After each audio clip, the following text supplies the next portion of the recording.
जादुई हैंडबैग का घर। ये कहानी है रामलाल की, जो गांव में एक फैक्ट्री में मजदूरी किया करता था। उसके साथ उसकी पत्नी राजेश्वरी और बेटी पिंकी भी थे। घर का गुजारा काफी मुश्किल से चला करता था। पिंकी क्लास में काफी अच्छी थी, पढ़ाई में बहुत ज़हीन थी और हमेशा क्लास में फर्स्ट आया करती। घर के बहुत बुरे हालात होने के बावजूद भी दोनों पति पत्नी बेटी की पढ़ाई में कोई कमी नहीं आने देते थे। एक दिन पिंकी स्कूल से घर आकर अपनी माँ से कहती है, माँ, मेरी सहेली अंजलि ने आज एक बहुत प्यारी फ्रॉक ली है। आप भी मुझे वैसी फ्रॉक दिला दो। बेटा, अभी तुम्हारे पापा को तनख्वाह नहीं मिली है। थोड़े दिन में जब उनको तनख्वाह मिल जाएगी तो हम तुम्हारे लिए फ्रॉक ले आएंगे। पिंकी माँ की इतनी ही बात सुनकर काफी खुश हो जाती है।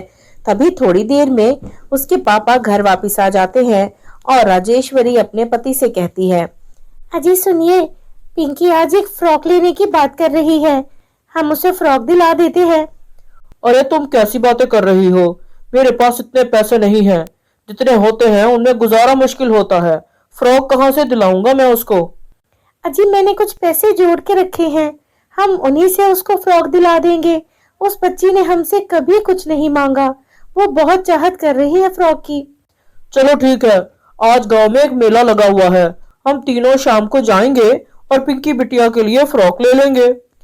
तीनों शाम को तैयार होकर मेले के लिए निकलते हैं। जब वो सड़क किनारे पहुंचते हैं तो देखते हैं कि एक बूढ़ी अम्मा बहुत देर से सड़क पार करने की कोशिश कर रही थी, लेकिन बुढ़िया होने की वजह से वो सड़क पार नहीं कर पाती। पिंकी अपनी माँ से कहती है, माँ, वो देखो, बूढ़ी अम्मा कितनी देर से सड़क पार करने की कोशिश कर रही हैं। क्या हमें उनकी मदद नहीं करनी चाहिए? हाँ बेटी, तुम ठीक कह रही हो। तुम यहीं रुको, मैं और तुम्हारे पापा उनको सड़क पार करवा कर आते हैं। और तभी वहां सड़क के बीचों बीच एक तेज रफ्तार आती गाड़ी से उनका एक्सीडेंट हो जाता है। पिंकी की माँ की मौके पर ही मौत हो जाती है और उसके पिता के दोनों टांगे अपाहिज हो जाती हैं।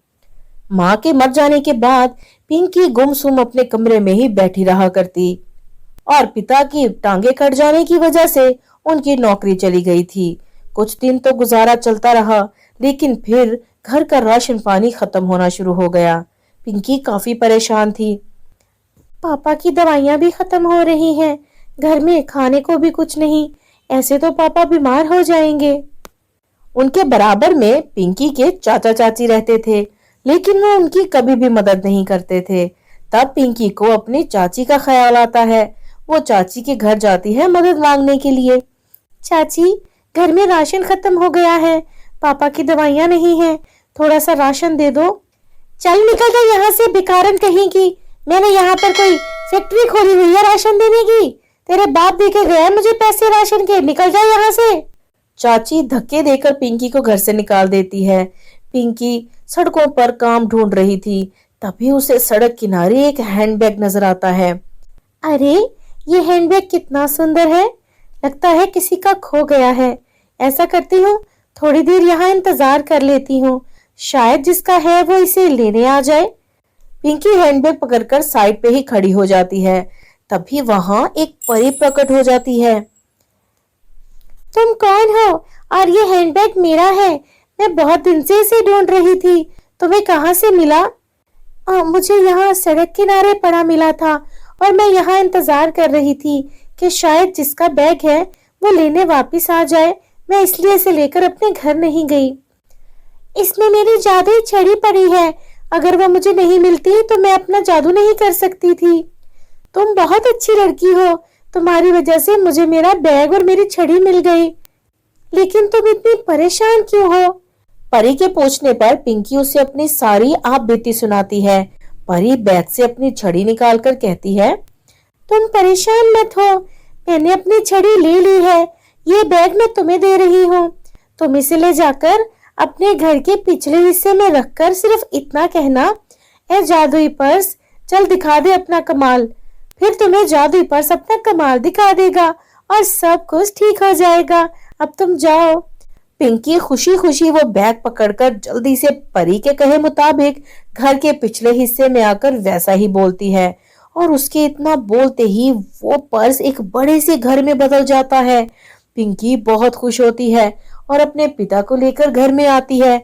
घर में कदम रखते ही उसके पिता की दोनों टांगे ठीक हो जाती हैं और घर में सोने, चांदी और पैसे भी भरे हुए थे। ये देखकर दोनों बाप बेटी बहुत खुश होते हैं और उनके तो दिन ही फिर जाते हैं। लेकिन पिंकी की चाची से उनकी ये तरक्की बर्दाश्त नहीं हो रही थी। इस जादुई पर्स ने तो इस भिखारन को क्या से क्या बना दिया। जब कल ये घर नहीं होंगे, मैं सब कुछ चोरी करके ले जाऊंगी। अगले दिन पिंकी और उसके पिता किसी जरूरी काम से घर से जाते हैं। तभी उनकी चाची चोरी से घर में घुस जाती है। लेकिन उस घर की परी उसके घुसते ही घर का दरवाजा जोर से बंद कर देती है और घर में तरह तरह की डरावनी आवाजें आने लगती हैं। ये आवाजें सुनकर चाची काफी घबरा जाती है। अरे ये क्या, ये तो कोई भूतिया घर है। मुझे कोई निकालो यहाँ से, मुझे निकालो। मैं कहाँ फंस गई, मुझे कुछ नहीं चाहिए। तभी घर से आवाज आती है, आज तुम इस घर में आई हो, तुम्हें मैं सिर्फ एक ही शर्त पर छोड़ूंगी। तुम्हें पिंकी से अपने किए की माफी मांगनी होगी।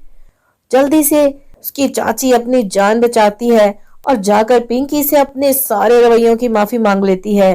पिंकी भी हंसी खुशी चाची को माफ कर देती है और अपने घर में अपने पिता के साथ आराम सुकून की जिंदगी गुजारने लगती है। तो मेरे प्यारे दोस्तों, कैसी लगी आपको हमारी आज की ये कहानी? इस कहानी से हमें ये सबक मिलता है कि हमें कभी भी दूसरों को नुकसान नहीं पहुंचाना चाहिए, वरना कभी ना कभी जिंदगी में हम उसी चीज का बदला जरूर देते हैं। कहानी आपको पसंद आई हो तो लाइक करें और चैनल को सब्सक्राइब कर लें।